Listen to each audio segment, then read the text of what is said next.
Tuhan berfirman kepada Musa, "Perintahkanlah kepada orang Israel, supaya mereka membawa kepadamu minyak zaitun tumbuk yang tulen untuk lampu, supaya lampu dapat dipasang dan tetap menyala. Harun harus tetap mengatur lampu-lampu itu di depan tabir yang menutupi tabut hukum, di dalam kemah pertemuan, dari petang sampai pagi di hadapan Tuhan.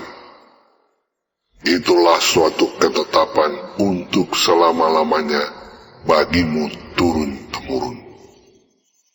Di atas kandil dari emas murni, haruslah tetap diaturnya lampu-lampu itu di hadapan Tuhan. Engkau harus mengambil tepung yang terbaik dan membakar 12 roti bundar daripadanya. Setiap roti bundar harus dibuat dari 2/10 eva.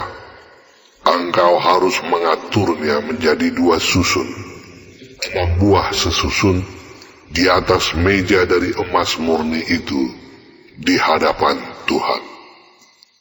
Engkau harus membubuh kemenyan tulen di atas tiap-tiap susun. Kemenyan itulah yang harus menjadi bagian ingat-ingatan roti itu, yakni suatu korban api-apian bagi Tuhan. Setiap hari Sabat, ia harus tetap mengaturnya di hadapan Tuhan. Itulah dari pihak orang Israel suatu kewajiban perjanjian untuk selama-lamanya. Roti itu teruntuk bagi Harun serta anak-anaknya, dan mereka harus memakannya di suatu tempat yang kudus. Itulah bagian maha kudus baginya dari segala korban api-apian Tuhan. Itulah suatu ketetapan untuk selama-lamanya. Pada suatu hari, datanglah seorang laki-laki, ibunya seorang Israel, sedang ayahnya seorang Mesir, di tengah-tengah perkemahan orang Israel. Dan orang itu berkelahi dengan seorang Israel di perkemahan. Anak perempuan Israel itu menghujat nama Tuhan dengan mengutuk. Lalu dibawalah ia kepada Musa.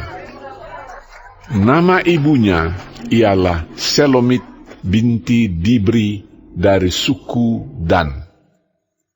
Ia dimasukkan dalam tahanan untuk menantikan keputusan sesuai dengan firman Tuhan.